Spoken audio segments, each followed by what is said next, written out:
നിങ്ങളെ ഒരു എക്സ്പീരിയൻസ് ഒന്ന് ഷെയർ ചെയ്യാം.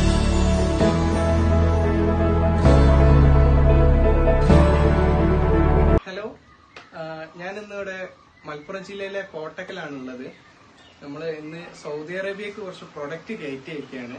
അപ്പം ഇവിടുന്ന് ഇക്ക പോകുന്നുണ്ട്. അപ്പം അവരെ കയ്യിൽ നമ്മൾ കൊടുത്തയക്കാണ്. അവർ പ്രൊഡക്റ്റ് യൂസ് ചെയ്യുന്ന ആളാണ്. അപ്പം അവരെ ഈ ഒരു അഭിപ്രായത്തിലേക്ക് നമുക്ക് ജസ്റ്റ് ഒന്ന് കടക്കാം. ഇതാണ് നമ്മളെ ഇക്ക.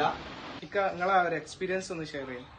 ഞാൻ ഈ ഐക്കോഫി എന്ന പ്രൊഡക്റ്റ് ഞാൻ കഴിക്കുന്നുണ്ട് സാർ. അപ്പോൾ കഴിച്ചുകൊണ്ടിരിക്കുകയാണ്. എനിക്ക് നല്ല അഭിപ്രായമാണ് ഇതിലുള്ളത്. അതുകൊണ്ട് എൻ്റെ ഒരു സുഹൃത്ത് സൗദിക്ക് ഇങ്ങനെ വേണമെന്ന് പറഞ്ഞിട്ട് ഞാനത് കൊണ്ടുപോവുകയാണ്. അവർ പൈസ അയച്ചു തന്നപ്പോൾ എന്നോട് പറഞ്ഞ് കുറച്ച് കൂടുതൽ കൊണ്ടുവരാൻ വേണ്ടി പറഞ്ഞു.